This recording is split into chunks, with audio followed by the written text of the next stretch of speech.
Hello. Hello there. How are you doing? I feel like we skipped that question. Yeah. Shall we just get started? Let's do it. Hi, I'm Hannah. And I'm Hayley. And we are your wedding planning experts. Here to spill the tea on the inside of wedding planning and everything that goes with it. Expect our honest opinions, the real juice on what happens on a wedding day. With a few tips thrown in between. And also just a chat between friends. And of course, make sure you hit that subscribe button. And let's get you wed. Woohoo! How are you then? Did you have a lovely trip away? I did. It was very nice. It was very nice indeed. Yeah. So we went to Torquay, had a lovely few days away. Friday was Good a bit. weather for oh my it. god, so lucky with the weather. So lucky. Yeah, we literally just spent basically 3 whole days on the beach.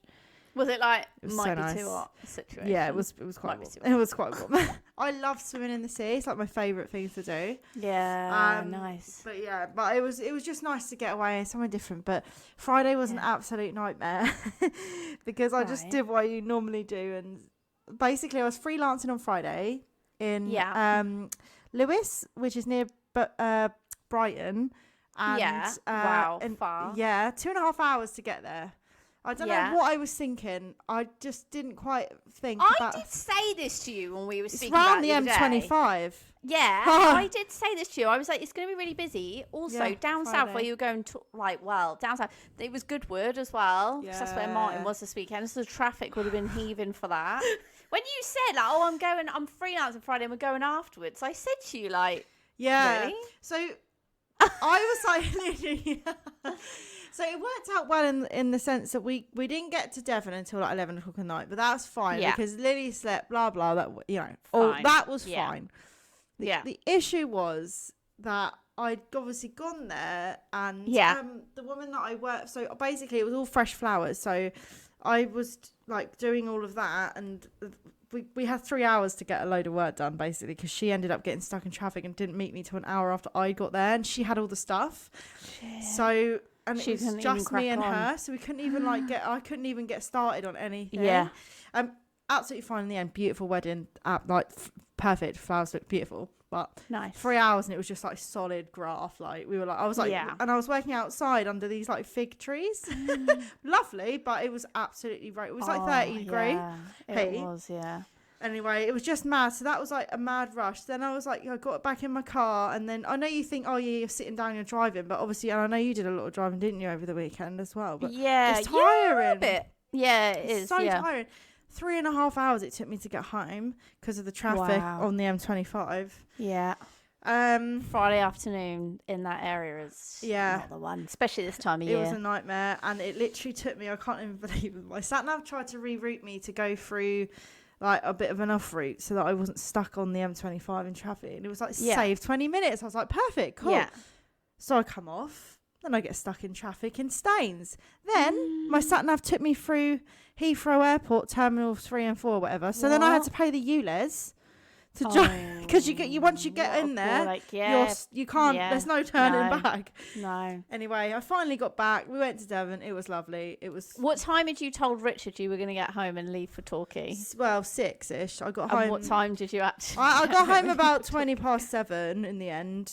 We left at about. That's not horrific. No. I thought you were going to say you'd tell him you'd be back about 2. And you were back at 7. I said I'd be back about 5:30, 6, which was probably wishful thinking anyway. Yeah. But. Anyway, it worked out fine in the end, but it's just all the travel and... That was far to go for a weekend, though, wasn't it, Torquay? Yeah, well, 3 hours, 45 minutes. Oh, okay. It wasn't too bad. Horrific. Not too bad. And it actually was a nice drive, because we went past, on the way home yesterday evening, we went past Stonehenge and stuff. It was actually quite nice. Yeah. There was no traffic, so... Nice. Good stuff.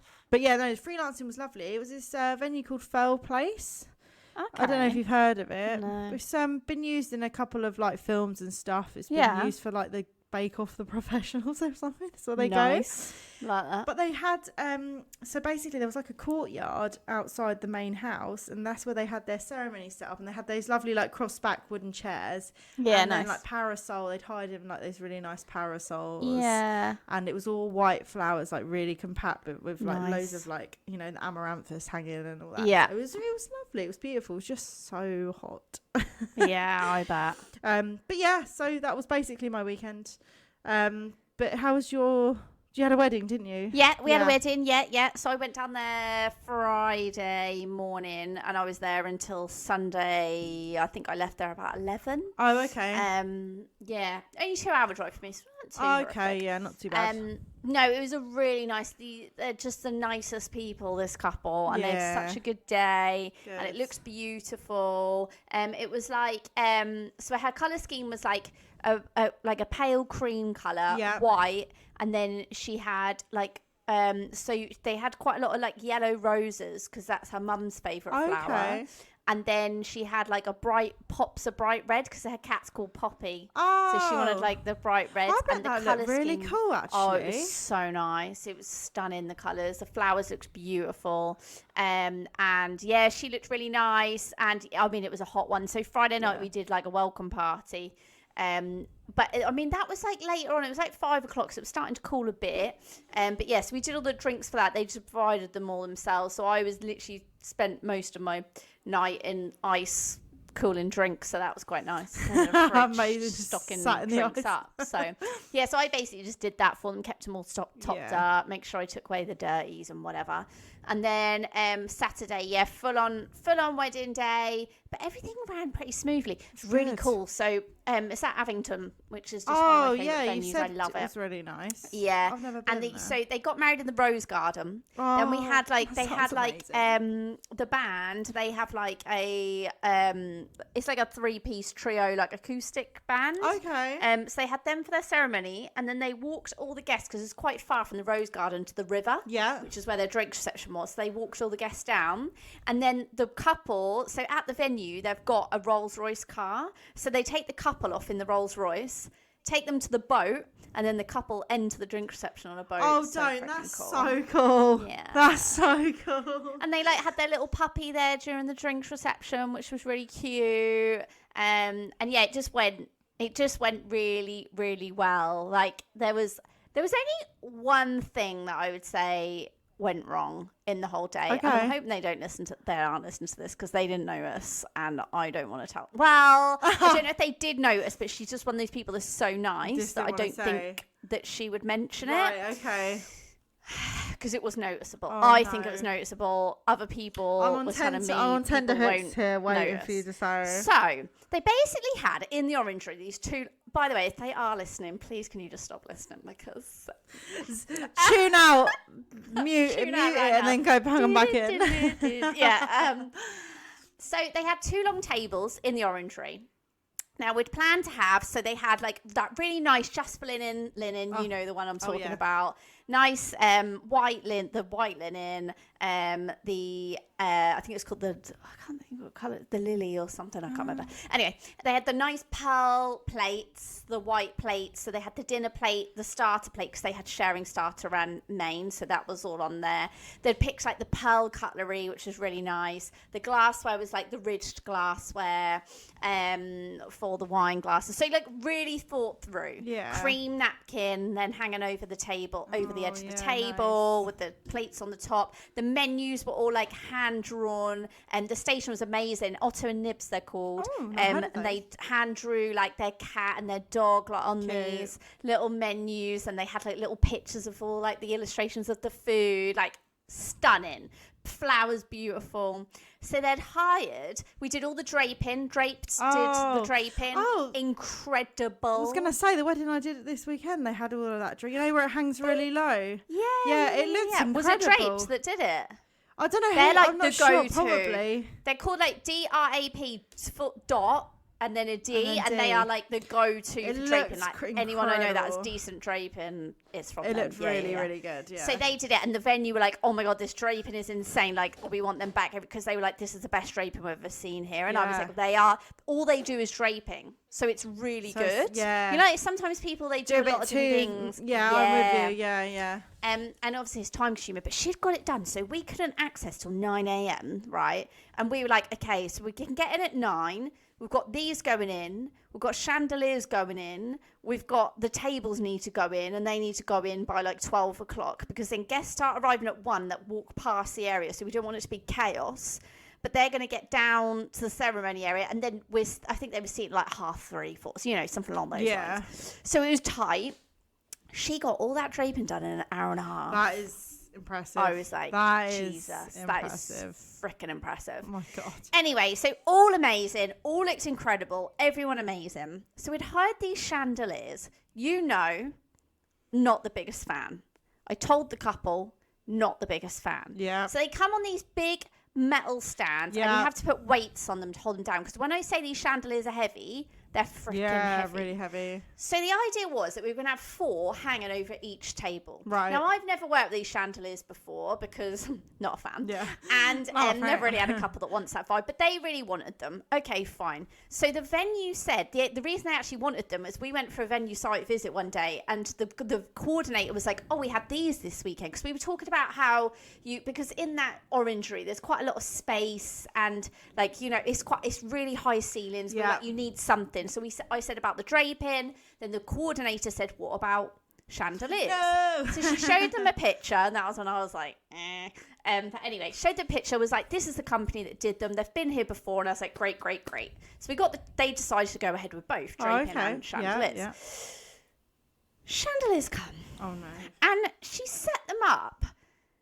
And she'd done them down, so it was like in the centre of the orange, there's like pillars, and she'd done them in between there. And start off, I mean, I completely get it. It wasn't her fault. Because the tables weren't in, it was obviously really hard to know where the table was going to go. So when the table started going in, I was like, oh, that one's on the wonk, and that one's, and they weren't even. They weren't like, it wasn't like 4 and 4, like in the same row. Yeah. So we had to move them about, and they were really heavy and whatever.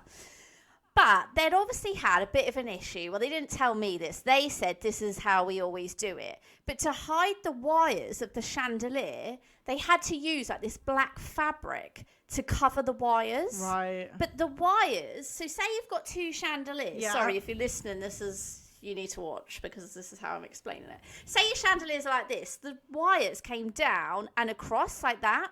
So all you've got is a bit of black fabric all the way across, and I mean like a meter and a half high. Oh.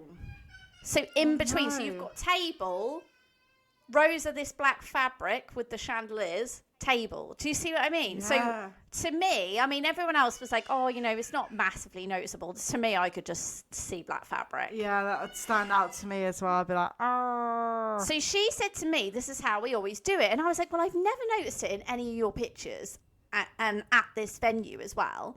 And she was like, oh, no, it's just that's how we do it. Maybe they cut it out the photos, or I don't know, maybe your eye just doesn't go towards it in the pictures, whatever. Well, no, I then found out from another supplier that the electrician had messed up and they had to have them rewired, and they hadn't done the wires long enough, so they're supposed to go all the way to the base of the floor, which would make sense. You'd then tape them all down and then back up the other side to the other chandelier, because they have to be connected, I'm assuming, and to make it all work. Like on a a chain. Yeah, exactly. Oh no! I was really annoyed about it. I'm not gonna lie, but I wasn't really annoyed about it until later when I really looked at it. You know, when you're busy in the morning, and she was saying to me like, "Oh, you know, this is how," and I was a bit like, "Whoa, why is that there?" And I kind of said to her about it. And she was like, "Oh, that's how we always do it." I didn't really massively think about it until the room, and at that point, the tables were only in. We hadn't started dressing them, so I didn't really think about it. And then later, when the room was done, I was like, "That looks shit. Like, why is it like this?" Oh no! What a shame. I know. And that was the only thing. I mean, why lie though and say that's how they always look? The couple didn't say anything. I don't know if they didn't notice it. Yeah. I don't know whether I was just sinking too much into it. I don't know. But anyone that I asked was a bit like... Yeah. It's not good. It's not. And I was just so confused because I was like, I've never seen this on a picture before. No. So it was frustrating. Well, it's annoying that they said, well, yeah, this is what they're always like, but... Yeah, and then there was part of me that was like, I kind of like beat myself up a little bit about it, because I was like, I should have kicked off a bit more about it this morning. But then at the same time, I was like, what could we have done? Yeah, literally, there's nothing. Especially the fact that she told this other supplier that it was purely down to the electrician's fault. But she should have, and I need to call her, I haven't yet. She should have rang me before and said, look, this has happened. Do you still want them? This is what we're going to have to do. At least I'd have been prepped for it. Yeah. So you wouldn't have It was a bit like one of those where I was like, Well, yeah. You've got no choice, have you, either? You're kind of like, oh my God, like, they're done now, and exactly. What can I do? And it would have been an option then. You either don't have them or also, my husband's an electrician. I was like, surely you could get an electrician. I said to him, how long would it take? It was like, a couple of hours work. They could have got another electrician surely to come out and rewire. I'm surprised as a supplier that they didn't want to like get it sorted though, for their own pictures and their own reputation. Like 100%, because they're going to be tagged in them photos, and everyone now because of this podcast is gonna know. Whoops. Oh no! And also, black's the worst named colour. You. If you're listening, I haven't named. This is what everyone kept saying. It's like an eyesore. I think she thought because the stands are black that it would look okay. But she was trying to say to me, "Oh, whenever I do it, I've done draping on them myself before, and you kind of drape down." And I was like, "Oh, I didn't even know you do draping." She was like, "Oh no, I don't do draping very well. These guys are much better than me." And I was thinking like, "What?" And then the drapers said to me like, "No offense, but it's like trying to." What's the saying? Polish a turd. They were like, we can't really drape. I don't understand how she thought we'd be able to drape around that wire. Like, you can't. It was just so bad. Yeah, crazy. Yeah, that is just mad. and it's just like a random wire. But obviously she was trying to bullshit me. Yeah, of course. Because she couldn't She's say, panicking, probably. We fucked up. Yeah. Because I think the couple would probably have just. I don't know what they would have said. Thing is, you can. But at least we'd have had the conversation. Yeah, the best thing to do though is to be honest. Like, surely, 100%. like just like, look, 100%. This has happened. Because then other people might I'm more come annoyed up with that she's lied to me and like didn't pre-warn me. Because it wasn't until I found out. Been able to give us some solutions, like you say, like should have rung you in advance. You could have come back and been like, well, we could do this, or go. You know what I mean? Like, exactly. I'd have been like, my husband's electrician. Yeah. Turn up an hour earlier, and I'll get him to come down and rewire him all for you. You'll have to pay him, but or I'm sure we can find a local electrician who will be able to do it. Because was she getting them rewired the day before? I highly doubt it. That's what I mean. Like, this has got to have been a That's what I mean. known thing before they came. Yeah. Oh, yes. Oh dear. Yes. Unless they literally just didn't check them and realised. I don't know. But then where would they have got all this black fabric from? Like, it's it's a very weird situation. I need to have a conversation with them about it, basically. But it was frustrating because it looked so amazing. And because it was two tables, it almost blocked the table. It was like a screen almost then of black cloth. Oh no, I feel really bad. I know, and the couple are like facing this black cloth. So then I had to move the speeches because I'm like, Jesus, if we have the speeches there, they can't even go out to see the person talking. Oh my God. Oh no, what a shame. I know. Oh, why not just say beforehand so something could have been sorted? Or you could have other than that, amazing wedding. Yeah. Amazing day. Looked incredible. So there we go. That was the story of my week. Wow. Sounds stressful. Oh, mate, I can't even begin to. I feel like I've spent the last 2 days on the same wedding and I haven't got anything ticked off my to-do list because it's just constantly things like being raised, things coming in, things changing, questions. Like, I'm not going to lie, I'm really looking forward to getting these next couple of weeks out of the way. Yeah. No, fair play. Me and you are working on a wedding together on Saturday, though. We are this weekend. Woo-hoo! I feel like because that one's done, kind of signed off. Chloe's doing some last minute bits on it. But because that one's kind of done, I kind of keep forgetting that one's coming up this weekend. You kind of get like that. The last 2 weeks you're normally like done and you're kind of focused on it's always weddings that are in like the next 3-4 weeks. They're the ones that's like the 3-4 weeks. But if your wedding's in 3-4 weeks, you'll know what I'm talking about. That's when everyone's like, oh shit, invoices, insurance certificates, questions. How are we going to do this? Oh, this isn't actually going to work. And it's always that time out.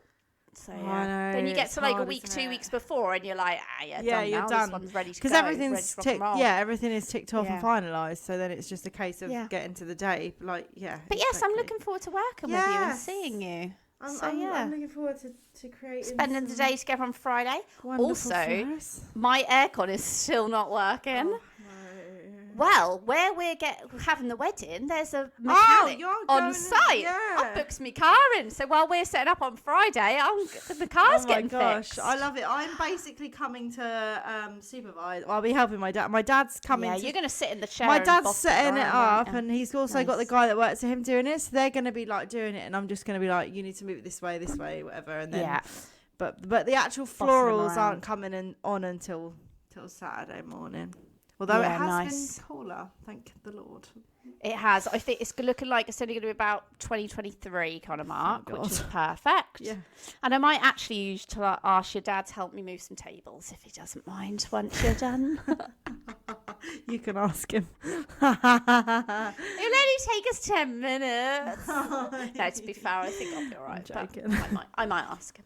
This week we are doing our this or that because last week we went on a bit of a tangent, so we're doing this or that this week. We had a Taylor Swift episode. We did, so that's fine. You can. By the way, sorry, can I just add to that? Please. I heard someone saying, which is a very good point, they think the reason that she got married where she got married is because the security had to be so high on the wedding. Okay. Which, that makes sense. That does make sense, actually. Apparently security at that place is huge. Right. And like if they'd have gone off to some remote island, they would have had people like paparazzi there and like rocking up and like you probably could have gone to a remote island, but if they'd have gone to like Italy, everyone would have been surrounding them. That's a good point, actually. They must have had decent security because nothing's come out. Like there's been like nothing really. Yeah, there you go.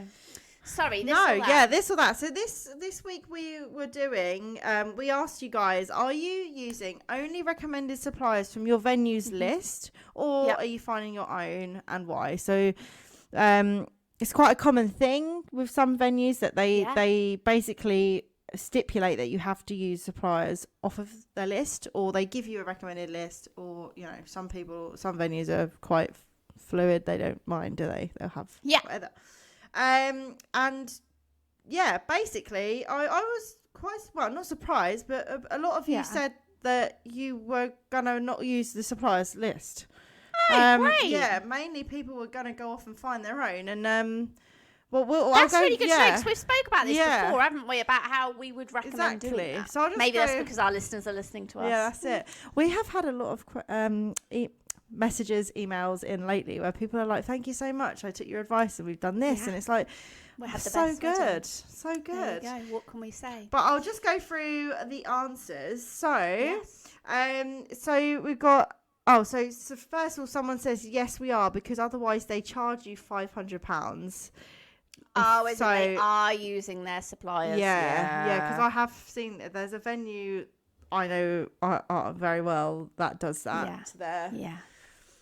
Did I work there this year? Maybe.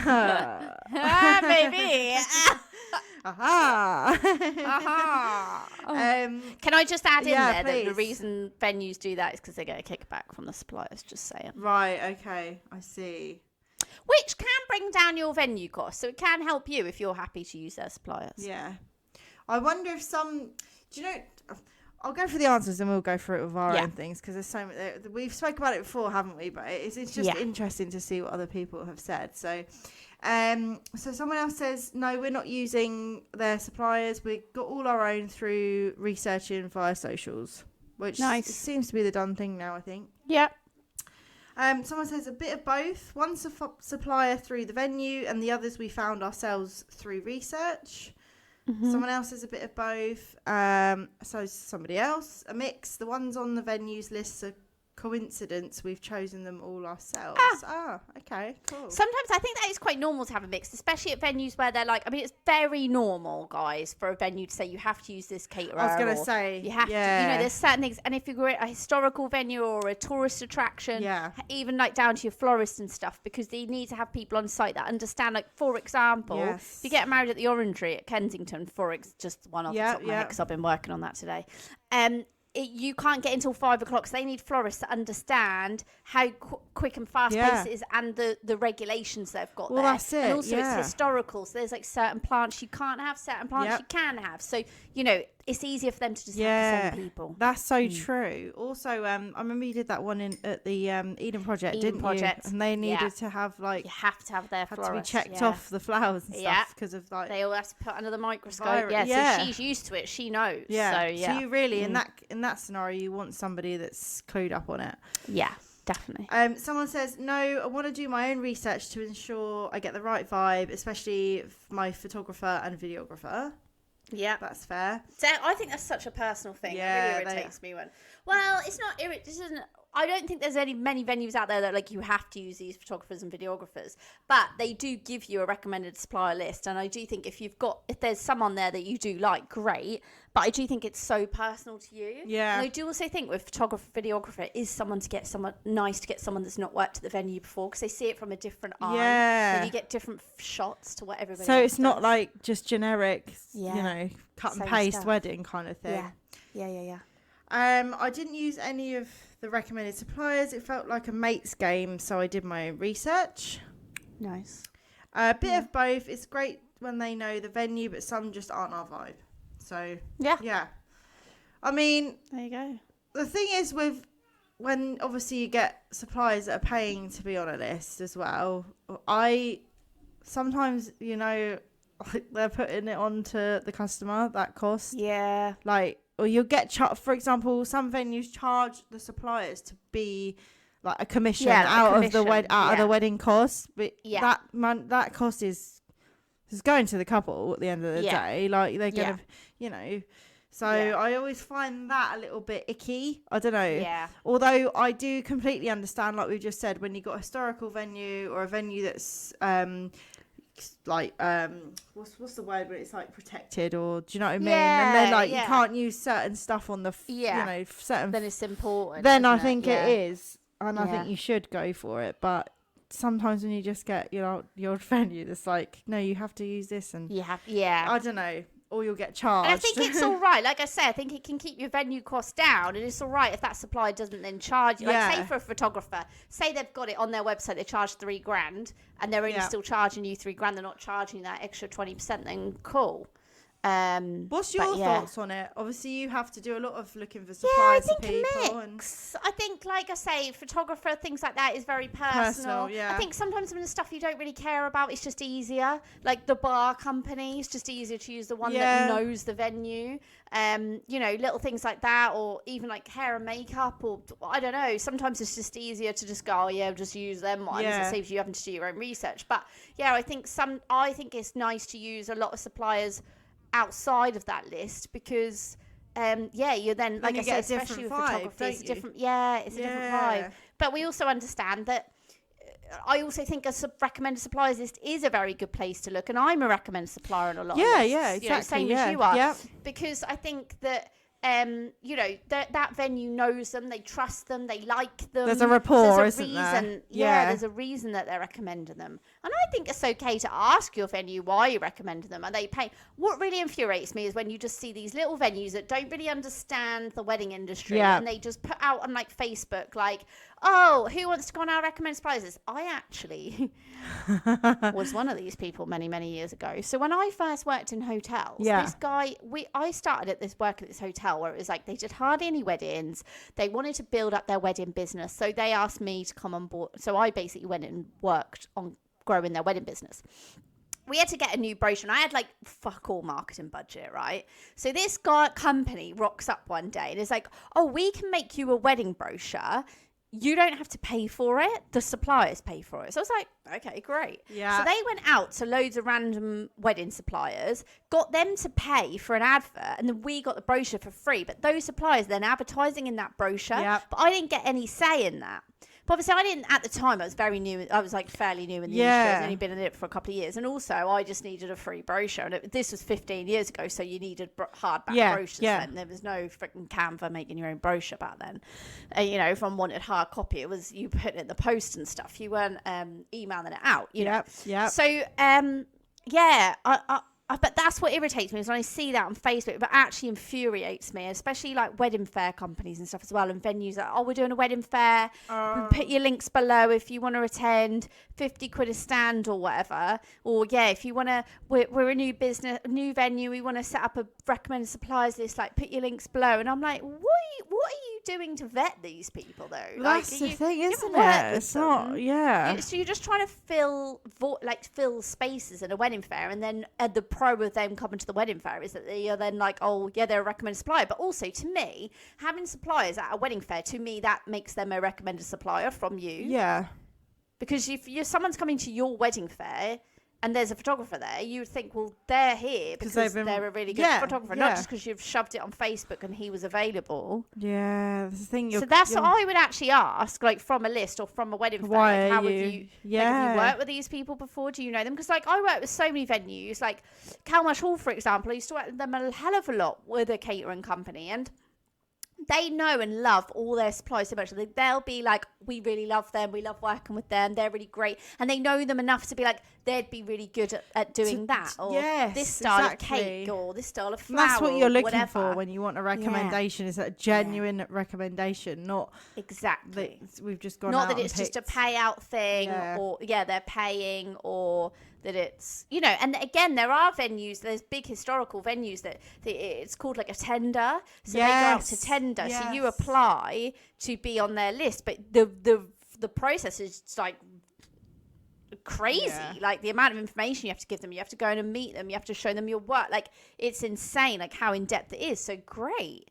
But yeah, it just makes you wonder how in depth everybody goes with these things, and if they're getting paid, and why do you have this recommended suppliers list? Is this because I've ran venues where I've had recommended suppliers list, but it's purely based on people I liked working with.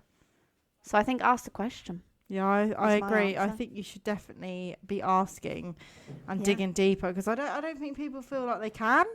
No. Like, I feel like, oh, you know, it's there, so just trust it, you know, whatever. I guess I have to go with it. But you don't. You can ask. You're well within your rights. 100%. And you should. Definitely. But yeah, I just thought I liked asking that one, actually. It was good to know what people thought. Good to know what people are doing. It's good to know that people are going outside the box. Exactly. Should we go on to listeners' questions and messages? Yeah, let's do it. Hi, Hannah and Hayley. I love your podcast. Thank you so much. Thank you. My husband and I are already legally married. We had a lovely elopement at Liverpool City Hall with our best friends and our siblings, but now I'm planning our big wedding for next summer. Cute. I want to say thank you for a couple of things. I've got a day off coordinator and an amazing baker instead of getting an M&S cake after listening to your podcast. Oh, good stuff. A couple of slightly random questions, and I'm sure I'll have more in the run-up to the wedding. We're getting married at 5 p.m, and I saw an idea of cutting the cake right after the ceremony. I love the idea of having cake and champagne, but I wonder if it'll work for our timing. I did this a few weeks ago with an American couple. I really like the sound of this, to be honest with you. Yeah, so they did the ceremony. They exited their ceremony. They went off together for a few minutes while we got everyone into the drink reception area, got them all crowded around the cake. Then the couple entered from a different door to a song that the sax was playing. They went straight over to the cake, cut the cake, and then actually we served it as their dessert. But I have done this. I did it another time last year where we did then cut it up and serve it with the champagne for the drink reception. Cool. The only thing is you do need probably about 20-30 minutes to get it cut up, just FYI. But you can do your savoury canapes and then do cake. That's so true. I love that. I really like that. Yeah, the only thing is I don't know about cake before meal. I'm not sure about that. Oh, yeah. When you're eating the cake. Savoury, that's true. Yeah. I don't know. But I do like the idea of cutting it. The only thing is I'll say that this couple that I had, their cake was insane and no one really saw it. And we went to town on the cake table and everything, and the photos were amazing. That was all she was bothered about. But I don't feel like the guests really got to appreciate it. Yeah, that's the only thing I'd say. So pros and cons. We'll be having dinner, charcuterie board type thing, but more substantial than lots of food at 7. So would serving up cake at 5:30 be okay? I mean, yeah, but you're getting married at 5, so your cake's not going to be served at 5:30 because your ceremony will be 5 to 5:30. Yeah. By the time you got you in, do the cake cutting, it's then going to be 5:45. So then by the time the caterers cut it up, it's going to be 6:15. So you're then edging into your charcuterie time. Charcuterie time. Oh no. But you could do it as dessert. Yeah, I like that idea as dessert. Yeah. That's cool. Yeah. There you go. But if you spent loads of money on your cake and you got a really nice one. Yeah. TBC. Unless your cake is in the ceremony area, which is a bit strange. I don't think it would be. Or like in the area where you stand before the ceremony so people have seen it. Yeah. You know? But if it's in a different area, then no. The other question is about drinks. We don't have the budget to do an open bar, and we don't really want to, as my husband is sober and quite a few of our friends and family are too, so we don't want to be really boozy. How would you recommend providing a few drinks? The venue is a licensed venue with its own bar. I don't like the idea of putting cash behind the bar, but our drinks tokens tacky. They remind me a bit of work events. That might just be me. I've said this before, haven't I? It's a little token. Yeah, it reminds me of I just Christmas don't like works do. I also don't like, I even feel like you either do open bar or you don't. I don't like that whole, oh, you've got some money behind the bar. You know, like as a guest, if you go up to the bar and you get a free drink, and then later on you go back up and then you got to pay for it. Yeah. Do you know what I mean? So are they not having? Awkward? Because if they're doing a drinks reception or something like that, are they? Or are they saying what drinks should we have out on the tables? Or I'm a little. We don't have a budget. We really. Yeah, no. I think they're saying about bar, but yeah, no. Good point there. Because why don't you just do a drinks package? Yeah. So your few drinks that you're saying, how do you recommend providing a few drinks? We'll just do a couple of drinks for drinks reception. Welcome drinks or something like that. Bit of wine on the table, your charcuterie or whatever it is you're doing, and then enough. Bar later. Generally, that's what people. I would say people expect that over free bar. Yeah. I think the done thing is to have like some wine on the table, isn't it? Or a welcome drink or drinks reception, something like that, rather than actually a free bar. I think it's. Like you say, it gets a bit like messy, doesn't it? If you got because then again, and you're gonna have to do some kind of token because otherwise, how's the bar gonna know? Like, So if I were to avoid that, I would just like you say, get a drinks package and. I would, and that's quite normal. Like I, if I was going to a wedding, I'd kind of expect, there'd be like an arrival drink, as a standard, you would, a drink where you toast for your speeches. Yeah, and it doesn't have to necessarily, you get elderflower cordial and like soda water. You don't have to do. Yeah.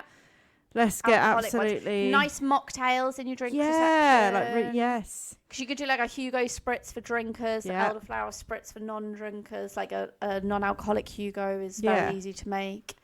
They're very popular right now. Aperol, like you were saying. The Cordino stuff. Aperol, yeah. So just do that. Yeah, that'd be fine. Definitely. You do 2 drinks in the drink reception. Half a bottle of wine is the norm per person for meal. Toast drink, that's 5 drinks people have already had. And I think that's fair. 100%. I don't think you need to worry about doing the money behind the free bar. Yeah. Thank you so much. I love your podcast. Well, thank you so much. We love you too. Thank you. Yeah. Let us know if you've got any other questions. Yeah. Thank you so much. Well, that's it for us today, guys. You know where you can catch us. We are on socials. We're on Instagram. We're on TikTok. We're on YouTube. So follow us, like us, subscribe to our channel. Busy season. Don't look at you look fine. I look like Hagrid. No, I actually thought you looked really nice when you came. Joking? Oh my god. Yeah, your hair looks lovely. I had it done last time. There you go. It's washed. The links to find us on social is at Let's Get You Wed Podcast, and on YouTube is Let's Get You Wed Podcast as well. And you can email us with your questions at letsgetyouwedpodcast@gmail.com. And we'll see you next week, guys. See you next week, guys. Bye.